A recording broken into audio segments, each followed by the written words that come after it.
Welcome back to Romance of Wild. This is your girl Trent. Today we're going to talk about Possessing Paisley by Kate Oliver. This is an age play, dominant daddy romance. Hit it. Grab yourself a book, turn the lights down low. It's time, everybody, for Romance in the Woah. Possessing Paisley by Kate Oliver is an age play, dominant daddy romance. Now, Kieran works for Declan, who's a mafia boss, right? And Paisley and Kieran have known each other, and when they meet up, they kind of have this butting of heads. You know, they're very attracted to each other, but they kind of hide it by snapping off each other. Now, Kieran apparently has had a past where, like, he had a girlfriend who used him for his money, and he didn't see it because he was so ambitious, trying to get into the mafia world and rise up the ranks, that he felt like he was treated like a fool. He was very embarrassed, humiliated, but he felt like he trusts someone and he doesn't want to do that again with another woman.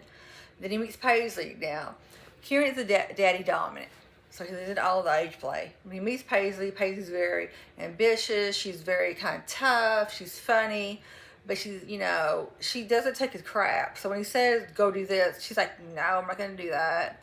And he can't control her. She's basically a brat to him. And he's so intrigued by her, but he pretends to hide it behind his grumpiness. He's kind of like that grump with a little cinnamon, roll inside of him. So they're very attracted to each other, but they pretend. So what happens is one night they end up at the same party. When Paisley goes in, her ex-boyfriend's there. And he cheated on her, treated her like dirt, told her she was just too fat and too stupid. We always put her down for everything. And he's got his current girlfriend there, who of course is thin, looks all perfect, and the kind of woman we can't stand. So anyway, she goes there, and of course the ex-boyfriend has to go up to Paisley with the girl, like, ooh, we're wonderful, and you're this and that and the other. So Paisley immediately goes, oh, I have my boyfriend's here. So she finds Kieran, who's there. She runs to him and is like, please, just pretend to be my boyfriend. So of course, so he pretends to be her boyfriend. He's uber dominant, very protective, very possessive, and he puts the ex-boyfriend in his place, and the shady girlfriend too.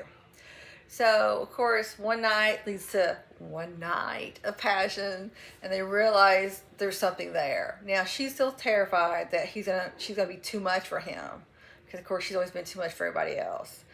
And Kieran says the opposite. He thinks she's perfect the way she is. He wants her to be who she is. He doesn't want to stifle her. He just wants to be very nurturing. Now, the great thing I think about Kate Oliver that she does, the emotions is the biggest part of her stories. Yes, you're going to go into the whole daddy dominant little girl romance, which of course is huge. You want that. That's the whole point of the story. But you also want the emotions. And you get both emotions. It's not just the woman's emotions. It's also the man's emotions. So you should see Kieran's vulnerability, and Paisley sees that in him at times, which I love that she does that. So I highly recommend this book because, again, if you follow the series, this is book 4, and you could read it. It could be a standalone, but I guarantee if you read this, if you read the other 3 books, you're going to go back and read the other 3 books because you find out Chloe, Sebastian, you find Declan. You're going to meet Scarlett. You're going to meet all the ladies, and you're going to love every single one of them. This is very funny, very humorous. Of course, these are tough men. This is the mafia, so not everything's all cute and fuzzy. But it is a beautifully well-written story with great secondary characters. And again, I can't wait for the next book. So far, all 4 of them have been fabulous, so I highly recommend Possessing Paisley by Kate Oliver. Until next time, it's your girl Charlie. I hope you're having a great day. If you like this, please hit the like button. If you really like it, please subscribe. Till next time.